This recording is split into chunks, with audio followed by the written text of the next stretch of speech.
Bonjour à toutes et à tous et bienvenue pour cette émission spéciale Ballon d'Or. La 68e cérémonie du Ballon d'Or a eu lieu hier soir et a récompensé Rodri, le milieu espagnol de Manchester City. On peut dire que c'est une grosse surprise. En tout cas, l'ultime favori, c'était Vinicius Junior. Mais finalement, on a eu la surprise dans la dernière minute, c'est Rodri. Donc aujourd'hui, on a trois chroniqueurs pour débriefer ce Ballon d'Or. On a Axel, salut Axel. Salut à tous. On a Louis, salut Louis.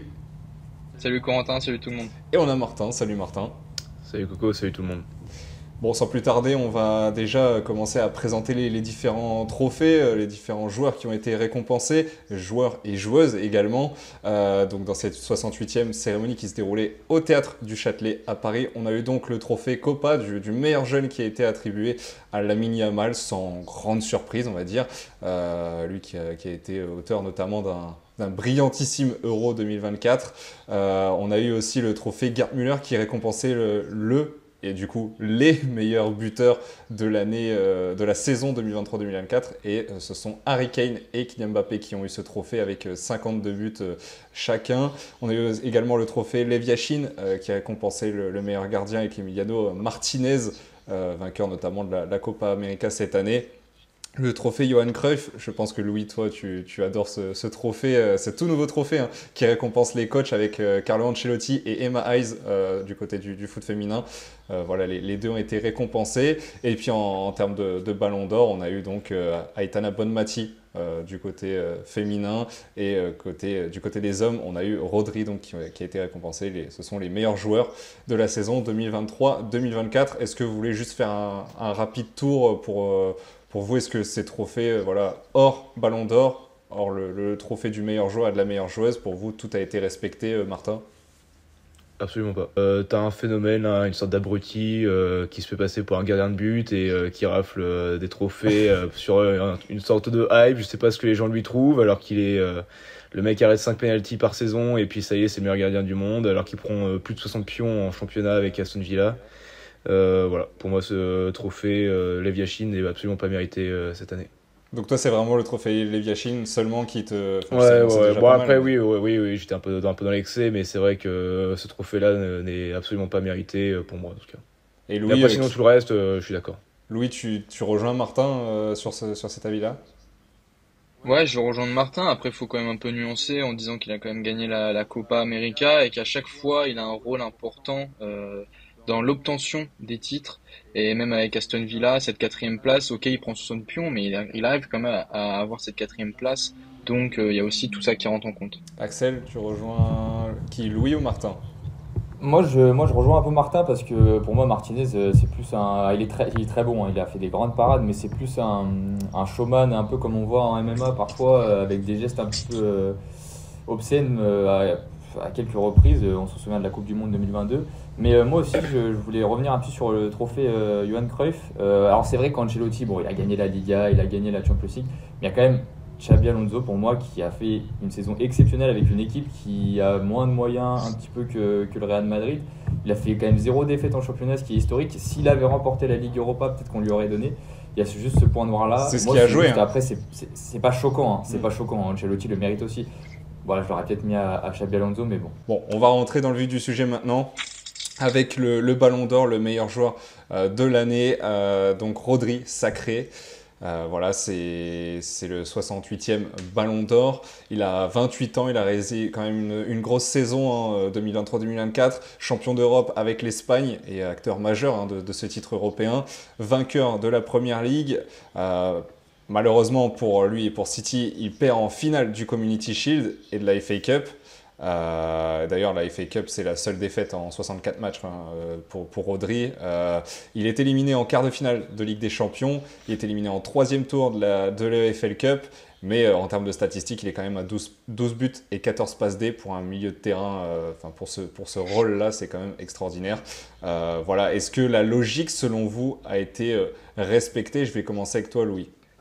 Pour moi, elle n'a pas été respectée. Alors, c'est pas choquant que Rodri ait été nommé, mais si on respecte tous les critères de France Football, logiquement, ça doit être Carvaral, ou alors, parce qu'on parle de Carvaral, mais il y a aussi Nacho, qui a remporté tous les trophées aussi, qui a été aussi un acteur majeur de ces trophées. qui doivent les remporter. C'est l'un des deux si on suit logiquement. Et c'est ça qui est un peu dommage en fait. Ouais, comme je rejoins Louis sur le fait que c'est pas choquant qu'il gagne, parce que franchement, il est autour d'une grosse saison, et puis la logique respectée, je sais pas trop, parce qu'en fait, les critères, on a l'impression qu'on n'a jamais les mêmes, que les journalistes, quand ils votent, ils ont pas le même critère, ils changent tout le temps, tous les ans, ce sont des critères différents. Donc en fait, on sait même plus ce qui est logique ou pas, donc c'est dur de se faire une idée. Mais c'est vrai que bon, Rodri, c'est pas choquant qu'il gagne, hein, franchement, c'est un taulier de Manchester City depuis des années maintenant. Taulier de l'Espagne et métronome à jouer de cette équipe fantastique qu'on a pu voir pendant l'Euro. Après, peut-être que Rodri aurait plus mérité le Ballon d'Or l'année dernière, qui s'est fait voler par le lutin argentin là. Heureusement cette année il n'était pas nominé, j'ai eu peur quand même. Enfin bref. Mais voilà, ouais, Rodri, auteur d'une grosse saison, t'as rappelé ses statistiques, 12 buts, 14 passes D pour un milieu défensif en plus, un milieu très reculé sur ce niveau du terrain. Franchement, ouais, c'est très impressionnant. Et puis des buts importants aussi hein, en Ligue des Champions, dans les tours à élimination directe, il a été présent. Il a marqué aussi pendant l'Euro. Donc franchement, c'est pas honteux et c'est quand même un beau ballon d'or, je trouve, Rodri. Et puis ça change un peu des attaquants aussi. Ça fait du bien de voir des attaquants nommés au ballon d'or. Toi, Axel, je pense que tu n'es pas d'accord forcément avec Martin là-dessus. Ah bah non, pour moi, elle n'est pas respectée parce que honnêtement, de base, c'est quand même les coupes européennes qui comptent le plus, Ligue des Champions, bah, même l'Euro, ça compte, etc. Mais du coup, je rejoins Louis. Dani Carvajal, il a toujours tout gagné presque dans sa vie. Et là, il gagne en plus de ça un Euro. Et il gagne pas alors qu'il est dans la meilleure équipe du monde si on prend la victoire en Ligue des Champions, hein. Clairement, en plus en Liga, ils ont fait qu'une seule défaite. Donc je trouve ça quand même énervant. Vinicius qui porte l'attaque du Real avec Rodrigo, qui n'est même pas, qui n'est même pas venu. Bon, ça on le sait pourquoi, parce que il n'était pas nommé de base au Ballon d'Or. Du coup, tous les joueurs du Real ont un peu boycott. Mais honnêtement, je comprends pas parce que Rodri, il a beau avoir des belles stats, il est dans un très grand club qui a un rouleau compresseur, ça on le sait, où tout le monde participe. Et Dani Carvajal, qui lui participe aussi dans tous les sens du terme à la défense et à l'attaque madrilène, lui, il n'est même pas nommé alors qu'il a tout remporté. Et c'est ça que je comprends pas et c'est ça que j'arrive pas à comprendre. Et je pense que les journalistes, ils ont un problème ils ont un problème, je pense, surtout ils votent pour celui qu'ils préfèrent parce que les autres années, ça devait être d'autres joueurs qui remportent le Ballon d'Or parce qu'ils avaient gagné plus de choses. Et là, on ne comprend pas pourquoi, même s'il a une Coupe d'Europe comme Dani Carvajal, on ne comprend pas pourquoi c'est lui alors qu'il s'est arrêté en demi-finale de Ligue des Champions. Ouais. Donc voilà, je trouve ça vraiment dommage. J'aimerais aussi évoquer Erling Haaland, qui l'année dernière s'est vu, il n'a pas eu ce ballon d'or au détriment de Lionel Messi, alors qu'il avait réalisé une saison sensationnelle.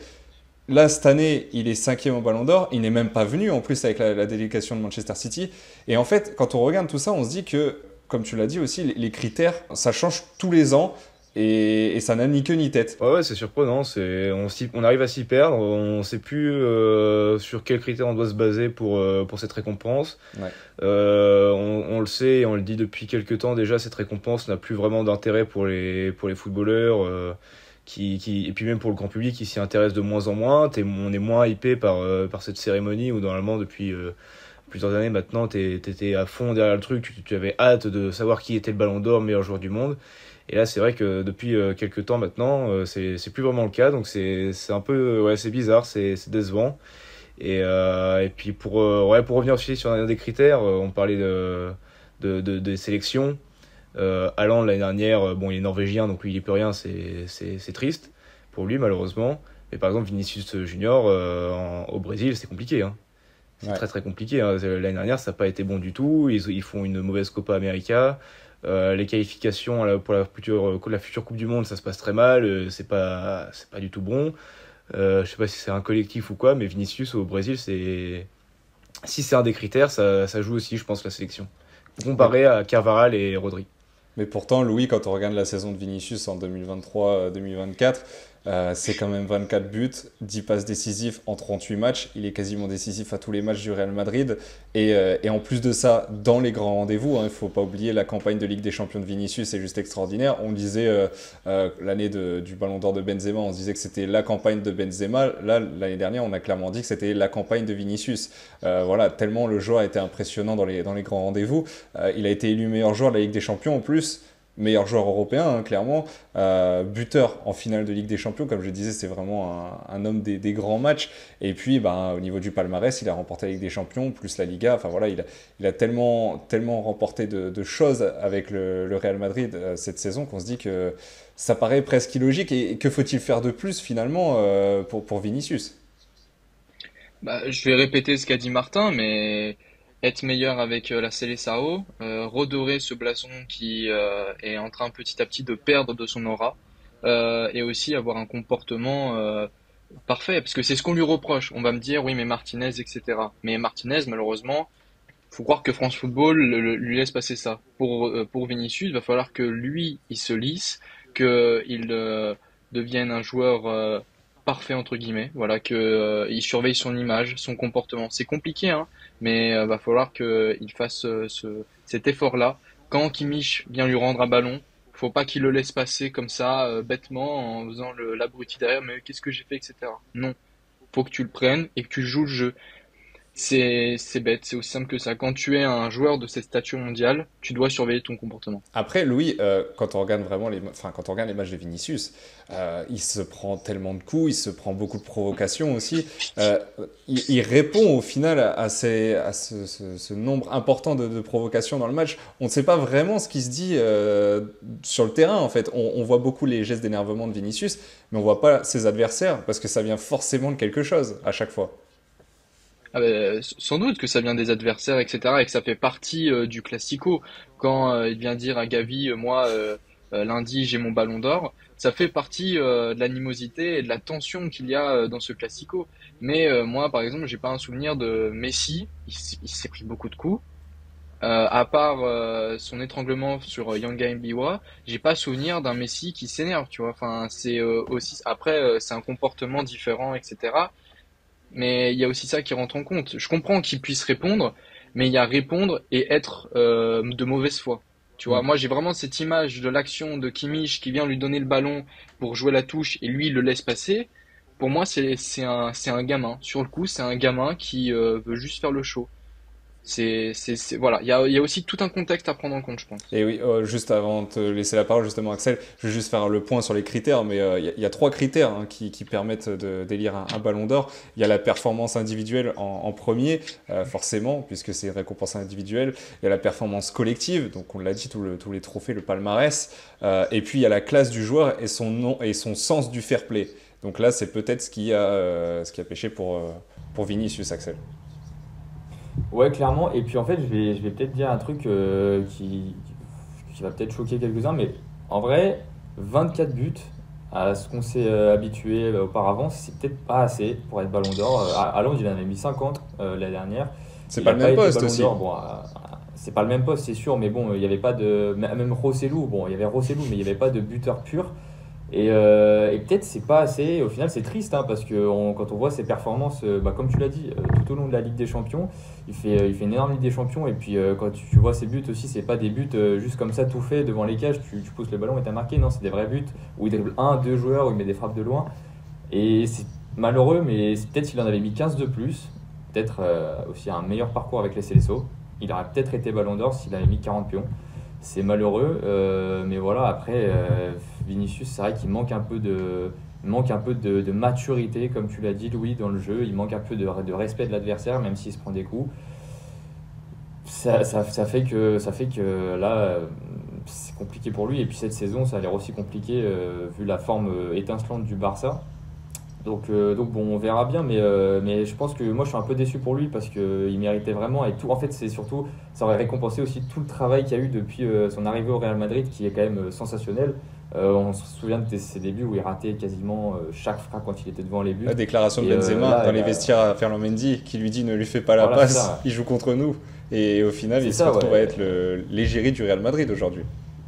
Clairement, et donc c'est un peu dommage, mais Voilà, je pense qu'il y a aussi des raisons de pourquoi il a pas été Ballon d'Or et elles sont un petit peu compréhensibles. Alors la réaction de Vinicius sur Twitter, elle est classe, contrairement à ce qu'on dit depuis tout à l'heure, mais il a dit clairement, j'en ferai 10 fois plus s'il le faut, ils ne sont pas prêts. Donc là pour le coup, il prévient que l'année prochaine, il sera plus fort, il veut revenir plus fort, il n'a pas envie de dire à tout le monde que voilà, c'est un scandale, que c'est un vol.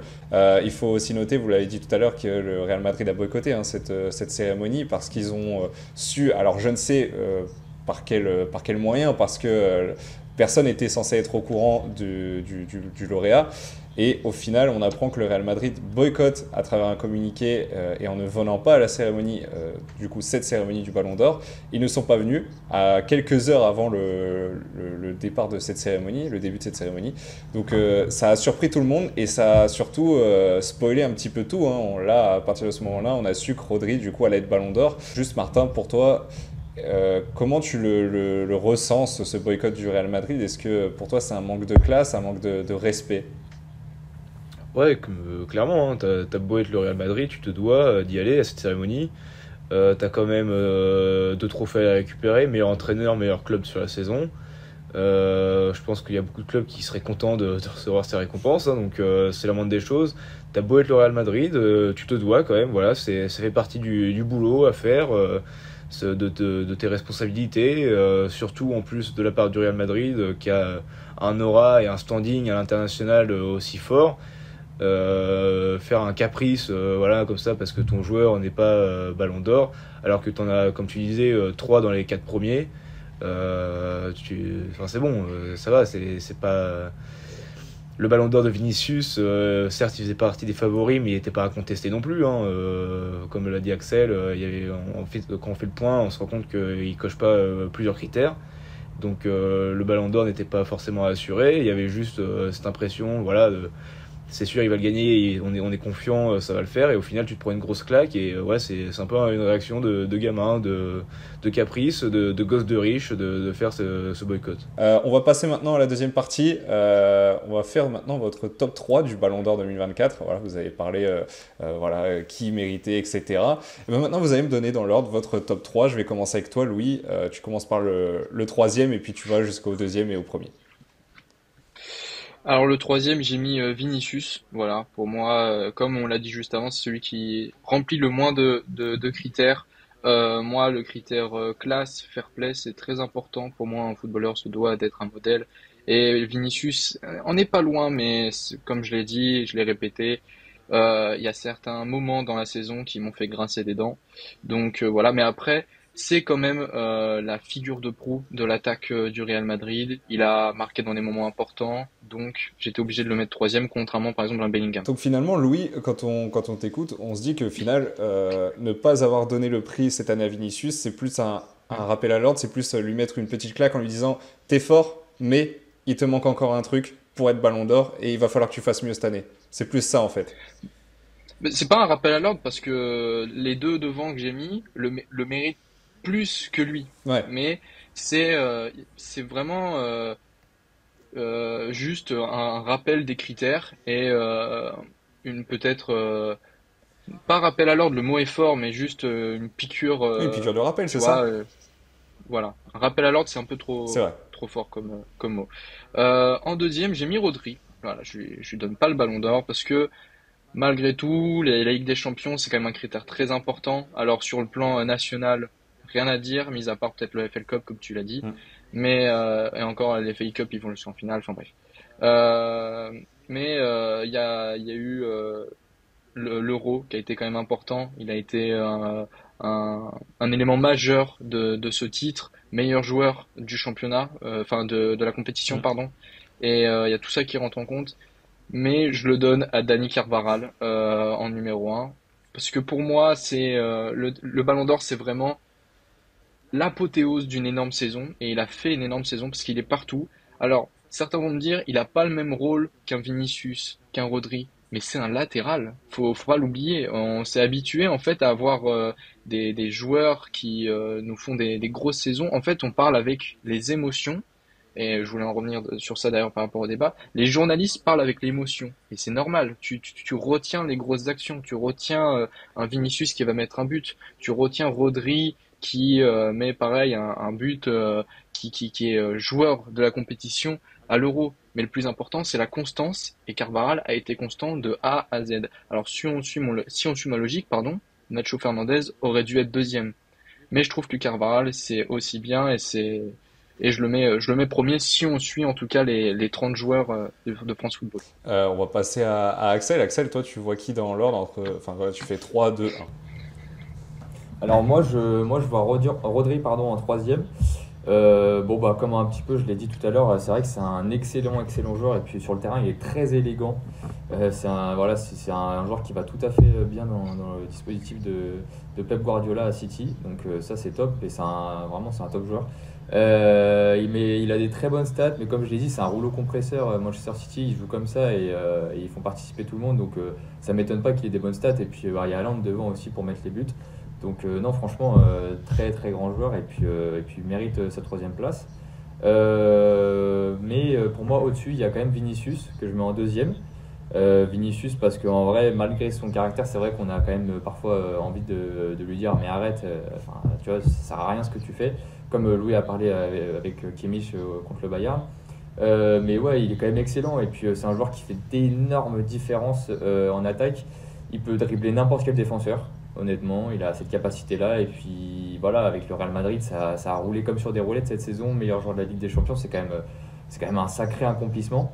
Mais voilà, moi je suis d'accord avec Louis. Je mets quand même Dani Carvajal en premier parce que c'est l'achèvement. Pour moi, ça aurait été l'achèvement d'une carrière exceptionnelle. Le mec a 6 Ligues des Champions quand même. 6 Ligues des Champions, c'est énorme pour un défenseur, même si bon, bah, il est dans la meilleure équipe du monde, mais quand même. Cette année, il a remporté 4 trophées. Il a remporté la Ligue des Champions, l'Euro, il a remporté La Liga.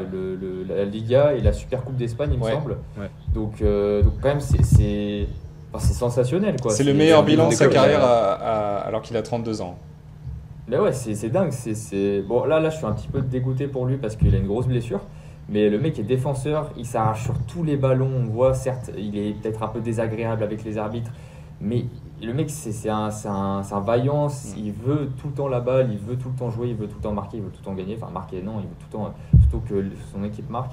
Et ouais, pour moi, c'était vraiment l'accomplissement d'une carrière. Et comme on a vu dans les critères d'avant sur les autres années, il y avait aussi, il récompensait aussi la carrière du joueur. Malheureusement, cette année, j'ai l'impression que ça n'avait pas été le cas. Mais en tout cas, ouais, Dani, il l'aurait mérité et je suis un petit peu déçu. Ouais, c'est un critère qui a notamment été enlevé depuis l'année dernière, je crois, il me semble.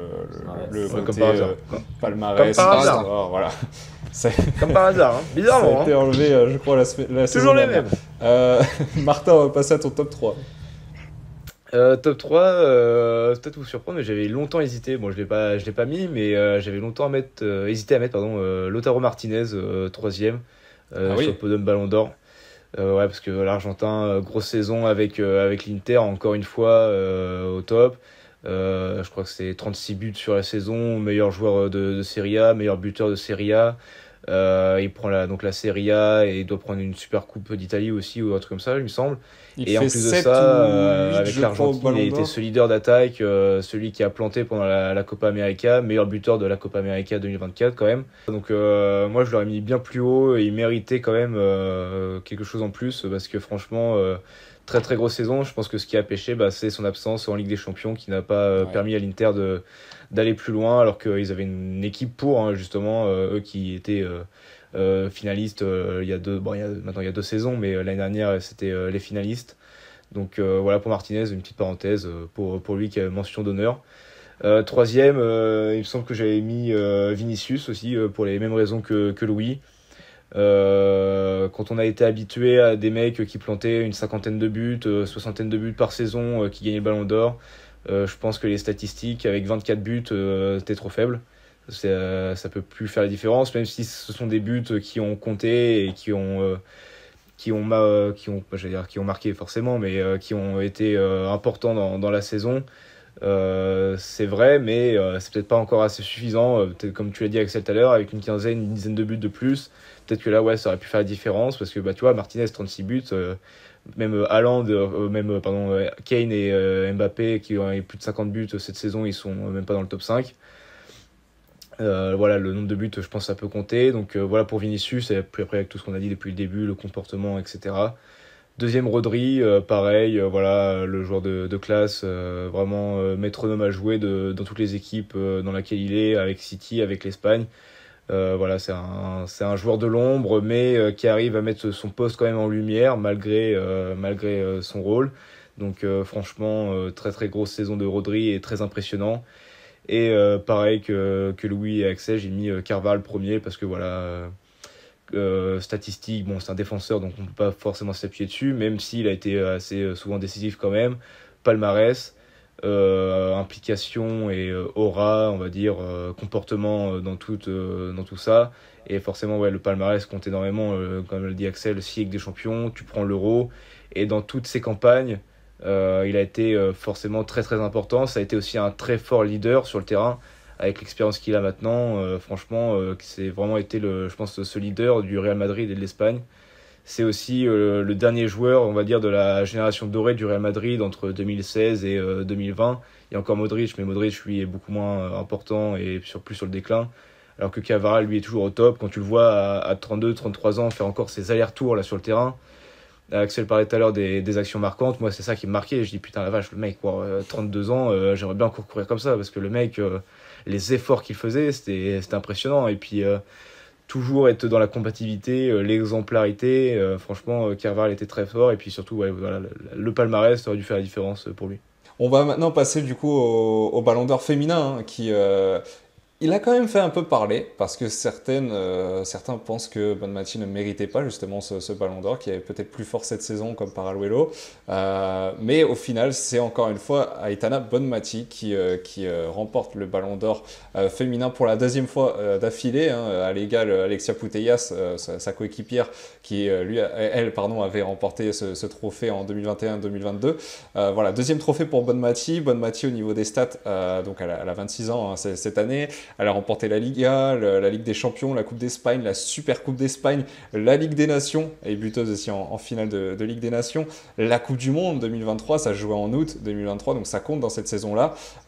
Et puis au total, sur ces 57 matchs, il faut rappeler que c'est le milieu de terrain, hein, 57 matchs, 26 buts et 21 passes décisives. Ses stats sont monstrueuses, son palmarès est monstrueux. Aitana Bonmati, du coup, conserve son titre.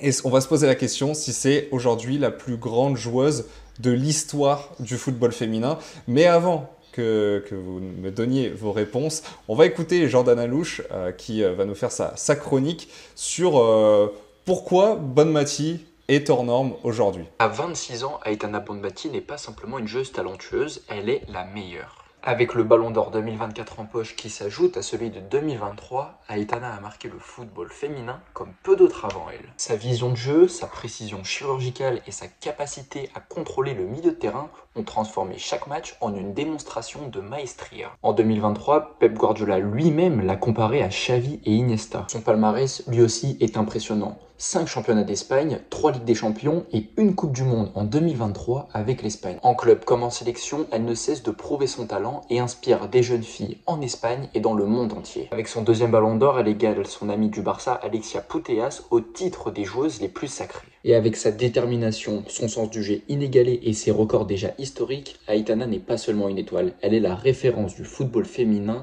pour aujourd'hui et pour l'avenir. Du coup, Louis, après avoir écouté Jordan, qui nous a clairement dit que qui nous a clairement démontré que Bonmati est aujourd'hui peut-être une extraterrestre du foot féminin, est-ce que pour toi, elle est la plus grande joueuse que le foot féminin ait connue?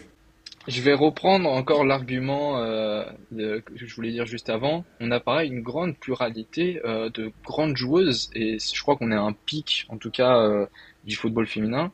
On l'a vu, par exemple, moi je pense à Putellas directement, qui même poste, même jeu, on va dire. Peut-être que Putellas est un petit peu plus offensive que Bonmati. Elle a 2 ballons d'or. Il y a aussi Alex Morgan Oui. qui a marqué en tout cas le football féminin, qui est vraiment une légende de ce sport. Moi, il y a aussi une joueuse suédoise à Lyon qui m'a beaucoup marqué, Lotta Schelin. Je vous invite à voir ses stats. Autant de buts pour autant de matchs. Elle a joué 225 matchs avec l'OL, hein. Donc 225 buts. Donc en fait, il y a aussi les ballons d'or, mais faut aussi peut-être rappeler les anciennes joueuses. Elle fait partie des légendes du football féminin, mais pour moi, c'est pas la plus grande joueuse parce que c'est à l'avis de chacun, tu vois. Enfin, il y a tellement de joueuses qui ont marqué, et puis on sait que le football féminin s'est développé il y a que peu, qu'on oublie peut-être les anciennes, comme je l'ai dit, Lotta Schellin. Donc, il y a tout ça aussi qui rentre en compte. Mais en tout cas, elle fait partie du débat, et ces deux ballons d'or, pour moi, elle les a pas volés. Mais comme tu l'as dit, le football féminin s'est développé il y a peu, hein, clairement. C'est depuis peu de temps Hmm. que le football féminin est devenu 2018. professionnel, voilà, exactement. Donc ça joue aussi à ça aussi, ça fait partie aussi du fait que Bonmati est aujourd'hui la meilleure joueuse dans une ère professionnelle pour le football féminin, Axel. Ouais, clairement. Alors pour moi, je pense, en vrai, c'est vrai que j'ai un petit peu un avis nuancé quand même, mais elle, ouais, elle peut faire partie. Je pense que c'est actuellement la meilleure joueuse du monde, la meilleure joueuse de tous les temps. Je pense que ça joue avec sa compère Putellas. Parce qu'en fait, c'est deux joueuses pas qui révolutionnent le football féminin, mais en fait, elles ont tellement un jeu qui est fluide, technique, et puis elles sont tous les deux au Barça. Donc, pour l'instant, le Barça commence à, on va pas dire rattraper l'OL, mais commence déjà à bien grandir et à nous faire peur. Bah, aujourd'hui, Et je pense qu'en fait, Est très développée au niveau du foot féminin, plus que maintenant ah bah oui, en France. clairement. Et ah bah, en plus avec leur Coupe du Monde, donc ça aide. Et honnêtement, je pense que peut-être on peut attendre un an, voire l'année prochaine. Mais ouais, c'est clairement une joueuse qui vraiment peut rivaliser, enfin peut rivaliser, peut déjà faire partie des deux ou trois meilleures joueuses de tous les temps. Tellement, en fait, dans ces matchs avec l'Espagne et le Barça, j'ai un petit peu regardé, mais en fait, elle a une prise de balle qui est bien meilleure que toutes les joueuses de foot actuellement. Il y a quelques joueuses de l'OL qui peuvent rivaliser. T'as parlé de Morgan, Louis ou de Marozan. Mais en fait, elles sont deux ou trois à rivaliser avec elle. Et elle a que 26 ans. 26 ans, deux ballons d'or. Avec ses stats, elles sont incroyables, ces stats. Je pense que si elle fait encore une saison comme ça, le débat il sera presque plié, quoi. Je suis quand même déçu que vous n'ayez pas cité Wendy Renard parmi les potentielles meilleures joueuses du monde, hein, avec sa carrière qu'elle a eue. Mais c'est vrai qu'en fait, le problème, c'est que le foot féminin, voilà, ça fait pas très longtemps qu'il est autant médiatisé. Ça a mis beaucoup de temps à se mettre en place. Donc en fait, c'est vrai que, comme le disait Louis, les anciennes joueuses, on a tendance un peu à les oublier, qu'on entendait moins parler, on avait beaucoup moins d'informations que maintenant dessus, on les voyait moins jouer. Donc, alors que peut-être avait une bonne Mati qui a existé il y a une dizaine d'années, quoi. Donc, mais voilà. Donc, et puis après, c'est pas mal pour le football féminin aussi de voir une joueuse avec autant de talent, autant de qualité, capable d'avoir des statistiques aussi folles comme ça. C'est vrai que c'est très encourageant pour le foot féminin. Et c'est vrai que, en fait, au-delà d'être la meilleure joueuse de l'histoire, peut-être que c'est une des joueuses qui met le plus en avant le football féminin. Voilà. On va passer. Ouais, et puis, Ouais, vas-y, Axel, pour et non, conclure. je voulais juste rebondir sur ce que tu as dit, Martin. C'est vrai qu'en vrai, je suis assez d'accord sur Wendy Renard, je voulais le dire, j'ai oublié. Mais je pense que s'il y avait eu un ballon d'or avant 2018, elle en aurait remporté peut-être un, voire deux. Vu le niveau de l'OL avant, en vrai, sincèrement, c'était la seule équipe vraiment à tout prendre, à tout récupérer. Donc, c'est vrai que Wendy Renard rentre quand même dans le débat.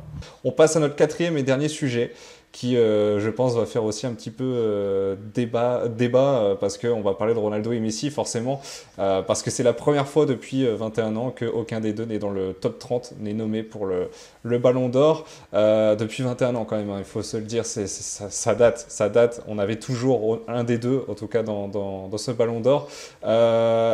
Voilà, est-ce que le Ballon d'Or aujourd'hui a toujours la même saveur sans ces deux monstres où on savait qu'à chaque fois c'était soit l'un soit l'autre pendant une dizaine d'années?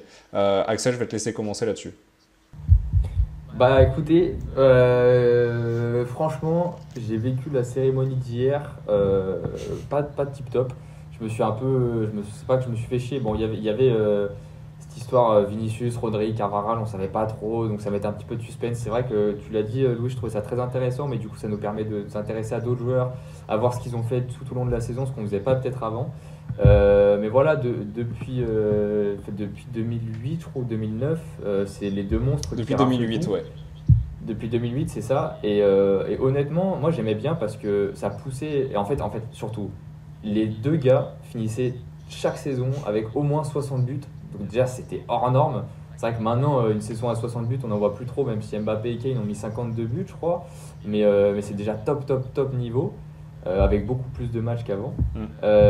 Mais en vrai, cette cérémonie-là, sans Messi, sans Ronaldo, j'avoue qu'elle n'avait pas la même saveur. Il n'y avait pas les deux GOAT du foot. Genre en vrai, j'aurais bien aimé, mais bon, ça aurait été compliqué que Messi donne le ballon d'or à Rodri, ça aurait été quelque chose d'un peu spécial. Mais ouais, là, on est sur des joueurs quand même.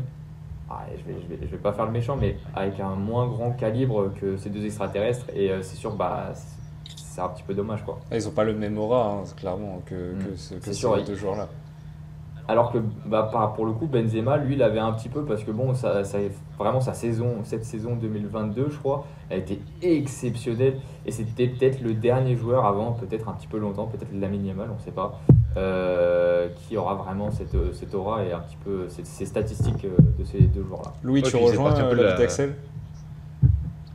Moi, je trouve aussi qu'elle a une nouvelle saveur, mais elle a une meilleure saveur pour moi. Moi, pour prendre un exemple, ok, Ronaldo et Messi ont gagné, etc. Mais est-ce qu'on trouve ça normal que Luis Suarez, Neymar, Iniesta n'aient pas gagné de Ballon d'Or? Après, bien évidemment, c'est la loi du plus fort, etc. Mais en fait, qu'ils ne soient plus là, ça permet d'avoir des récompenses pour plus de joueurs et du coup de reconnaître plus de joueurs. Parce que au final, on arrive à avoir, par exemple, un Rodri qui gagne un Ballon d'Or. Donc, moi, je trouve ça génial. Et justement, On Louis, parle, on peut, je veux juste rebondir là-dessus, mais on se dit, mais au final, on est dégoûté pour Iniesta parce qu'on voit qu'aujourd'hui, un milieu de terrain comme Rodri peut être Ballon d'Or alors qu'Iniesta ne l'a pas eu et alors qu'il avait tout fait. C'est ça, on peut avoir ce sentiment-là, ou alors on peut se dire, si Rodri l'a eu, pourquoi Bellingham ne pourrait pas l'avoir? Mm. Pourquoi, j'ai pas un autre, Pedri, je reste espagnol, hein, mais pourquoi Pedri pourrait pas l'avoir? Enfin, c'est plein d'exemples comme ça qui, en fait, ça ouvre la voie à de nouveaux ballons d'or. Moi, j'aurais aimé vivre à la période, par exemple, 90, où on avait un ballon d'or différent chaque année, ou même 2000. Enfin, c'est aussi ça qui va peut-être redonner une gloire au Ballon d'Or, de se dire peut-être que ça change et c'est plus un trophée pour Messi et Ronaldo.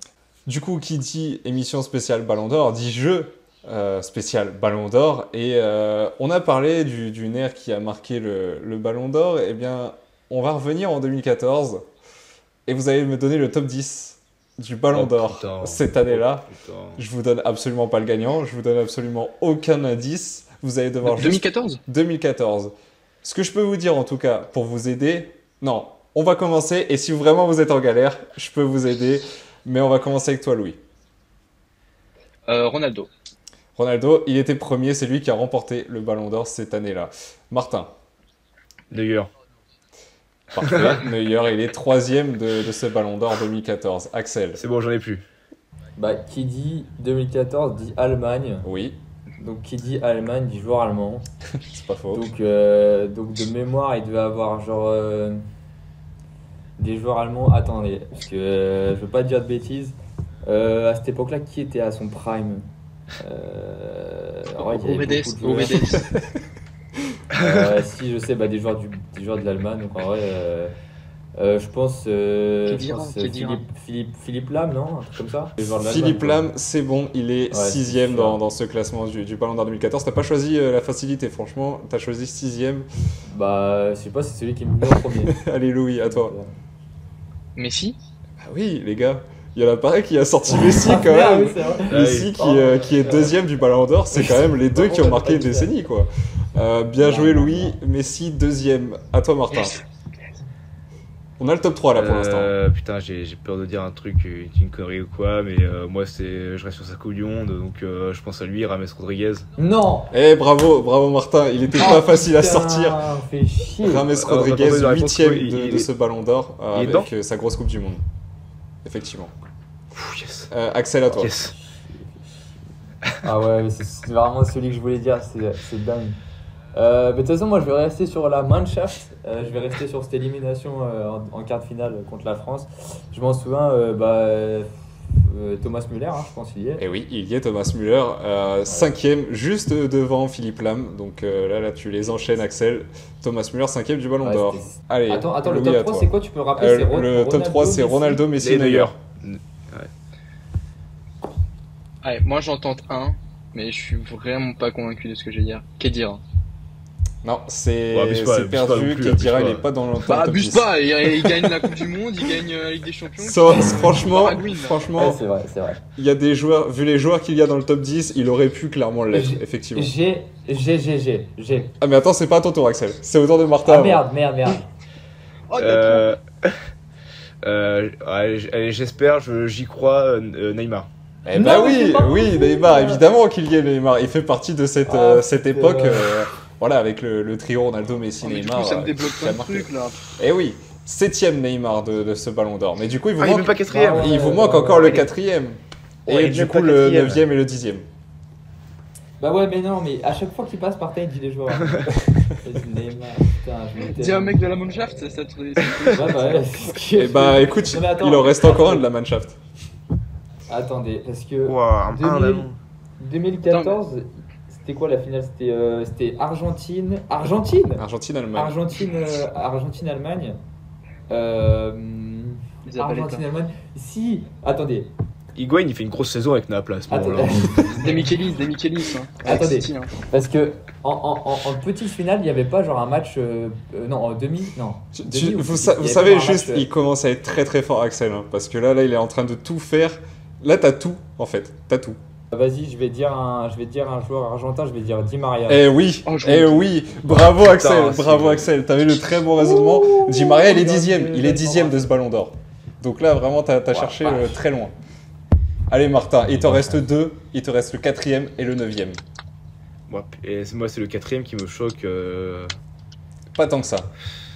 En fait, je sais plus si Kroos il est arrivé pendant Non, la. non, S'il est arrivé au moment de la saison du Real où ils prennent la Ligue des Champions, mais je crois qu'il arrive l'été d'après. J'ai pas Je validé, crois que c'est Axel. sa saison. Je crois qu'il est encore sur le Bayern à ce moment-là. Il me faut un nom. J'en ai un, je Ouais, vous ça va, jure, ça je va, crois que c'est bon. le mec il a réfléchi pendant 10 minutes là, à donner ses arguments, à faire des théories, je sais pas quoi, laisse un peu de temps, Oui, mais ça va, là, c'est le bon. problème, Martin, c'est que tu commences à donner des noms et c'est pas bon. Il faut que tu me donnes Ah oui, un nom. d'accord, ok. Allez, vas-y, c'est bon, je dis Toni Kroos. Eh ben oui, Toni Kroos, ça fonctionne. Il est 9ème et c'est là où je vous disais, j'allais peut-être vous donner un indice parce qu'il est 9ème cette année et il est 9ème aussi en 2014, 10 ans après. Donc c'est beau pour Toni Kroos et effectivement La ça boucle est passe. bouclée. La boucle est bouclée, Je me souviens- exactement Louis. Je sais. Je me souviens Axel, attention, d'un joueur- attention. Je tiens juste à teaser la chose. C'est le dernier nom à donner, il est 4ème. Mais je sais, je vous jure, je Vas-y, sais. dis-le moi. Je sais parce que pour moi, 2014, à moins que je me trompe avec 2012, mais pour moi, 2014, il y avait un putain de match des Pays-Bas. Et je sais qui c'est parce que. Contre l'Espagne, parce que ouais, contre vas-y, l'Espagne. C'est un de mes joueurs préférés en vrai. Et c'était. Et je pense que c'est Robben. Et je pense que je suis sûr que c'est Robben. T'es sûr? Ouais, si c'est pas Robben. Tu valides? Après, il y a peut-être Mathieu Mels. Est-ce que- Il y a peut-être est-ce que c'est Mathieu ton Mels. dernier Mathieu mot, Mels, c'était Axel? pas son prime. Bah c'est bon, Est-ce ça que fait c'est 3 ta fois qu'il dernière dit. bafouille? Est-ce que c'est ton Je dernier Allez, mot? dis Ariane Robben. Eh ben ça passe. Ariane Robben, il est 4ème. C'est lui qui manquait. Et c'est Axel, c'est une masterclass parce que t'as vraiment eu tout le cheminement. Maintenant, tu n'es pas gagnant. Parce que Martin n'a pas perdu. Et c'est ça aussi qui va tout Bah, moi non changer. plus, parce moi non que plus. bon, Louis, on a été bon, malheureusement, on a été bon. ça fait Bon, déjà un moment. Axel, je trouve qu'on a été bon. Axel, on a été très bon, je trouve. Vous avez été très, très bon. Merci, Ouais, de fou. merci à l'Allemagne. Hein. Mais en tout cas, très Merci bon à vous. raisonnement de la part d'Axel qui a beaucoup aidé Martin, je pense, là-dessus, avec la petite finale et la finale, forcément. Du coup, il va falloir vous départager. Le premier ballon d'or de l'ère Cristiano Messi était en 2008. Qui a remporté le ballon d'or en 2007? Caca. Caca. Axel Milan. qui remporte ce jeu. Ah, mais la question Axel est simple, qui moi, j'ai remporte juste ce attendu. jeu. Moi j'ai juste été poli en attendant que tu finisses ta question, c'est bon, c'est trop. Eh ben écoute, Axel, bravo. Désolé, Trop gentil, trop Martin. con. Ça a été un très grand jeu quand même de votre part, de la part de tous les deux, parce Ouais, que de franchement fou. vous avez été incroyables. Louis, bon, malheureusement t'as tenté quand même des beaux noms, mais c'est pas passé. Mais très belle parce que- question, très belle question, En vrai. oui. Merci à vous trois d'avoir pu débattre dans cette émission spéciale Ballon d'Or. On se donne rendez-vous dans un an, hein, peut-être, pour le prochain Ballon d'Or 2025. D'ici là, portez-vous bien, parce que, évidemment, vous aurez la prochaine émission lundi prochain. Ce sera évidemment l'épisode 7 d'Endzone. Et prenez soin de vous.